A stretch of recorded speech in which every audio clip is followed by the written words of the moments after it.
E aí, pessoal, tudo bem? Aqui quem tá falando é Fábio Mendes e agora vem a grande questão. Será que existe alguma forma de realmente debater política como adulto?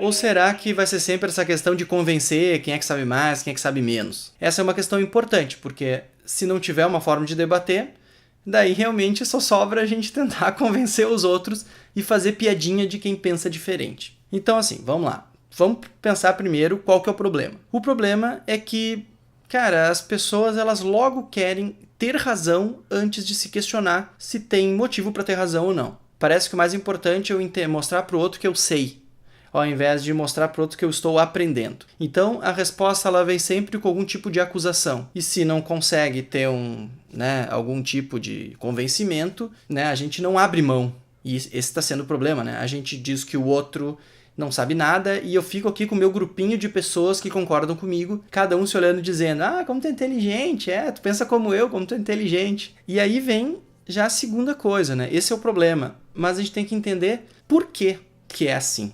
E fica claro logo que a gente tem uma questão de autoestima que a gente quer preservar. É difícil a gente entender que a gente não sabe tanto, ou que a gente acreditou em tantas coisas e na verdade elas não são verdadeiras. A gente fica se sentindo bobo, se sentindo incapaz, né? Às vezes com pessoas próximas e tudo mais, a gente vai ficando constrangido e às vezes acaba constrangendo essa pessoa. Mas tem outra questão também que é muito importante. É que os conceitos da política são complexos. Não é nem um pouco óbvio o que significa realmente esquerda, direita, o que é extrema direita, o que é extrema esquerda, que relação que tem com a democracia. E daí tem aqueles outros conceitos que também requerem que a gente entenda isso ou que tente entender. Comunista, qual a diferença com socialista, liberalismo, liberalismo político, liberalismo econômico, libertarianismo, tem o Estado mínimo, conservador, progressista, social-democrata e anarquismo, né? Então, cara, são muitas denominações e a gente fica perdido.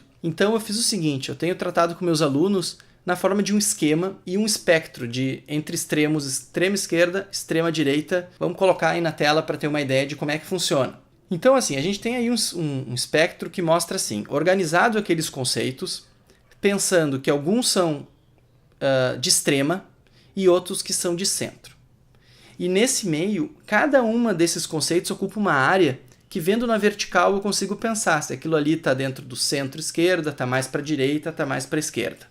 A ideia é que nesses vídeos a gente consiga usar como base esse esquema para enquadrar, por exemplo, posições políticas de um candidato ou, de repente, de um partido, ou qual a relação entre essas posições políticas. Uma das dificuldades que a gente tem é que, além dessa complexidade dos conceitos que estão aí nesse esquema, eles envolvem também uma série de questões históricas, série de fatos. Quando a gente vê um fato, a gente pode se questionar se aquilo ali é verdadeiro ou não, mas tem um limite esse questionamento. E de repente a gente pode estar de acordo segundo os conceitos, mas a gente não consegue definir o que é fato e o que é invenção, ou o que é opinião de algum. E isso é muito importante nessa época de fake news e acusação de que isso aqui é um boato, isso aqui não é um boato. Então a gente vai ter que entender isso. Entender conceitos e entender que relação que a gente tem com os fatos. Também é verdade, e esse é um terceiro problema que todo mundo enfrenta no Brasil, é que a gente não tem uma cultura de debate político. A gente não aprende a lidar com realmente a diversidade de opiniões. A gente acaba simplesmente dizendo que depois de todo mundo discorda sobre tudo e é um assunto super importante. E o final é assim, mas cada um tem seu ponto de vista, né? Quer dizer, cada um tem suas crenças, cada um tem sua verdade. Gente, cuidado. Isso não significa que a gente superou nossas dificuldades, nossas diferenças. A gente simplesmente deixou para outro campo. Depois, quando a gente não se entender e não tiver como entrar num acordo, a gente vai acabar sendo autoritário em relação aos outros, excluindo os outros. Então é preciso ter muito cuidado com isso. Então a gente tem que melhorar nossa cultura política, ter maior clareza conceitual e entender melhor os fatos. O que a gente vai ver nos outros vídeos é como é que a gente pode buscar isso. Eu vou estar aqui para junto aprender e ensinar, né, todas essas coisas. E estou muito ansioso para ver como é que isso tudo vai funcionar. Coloque seus comentários, eu vou respondendo. E daí vamos, todo mundo conversando política como adulto, certo? Forte abraço!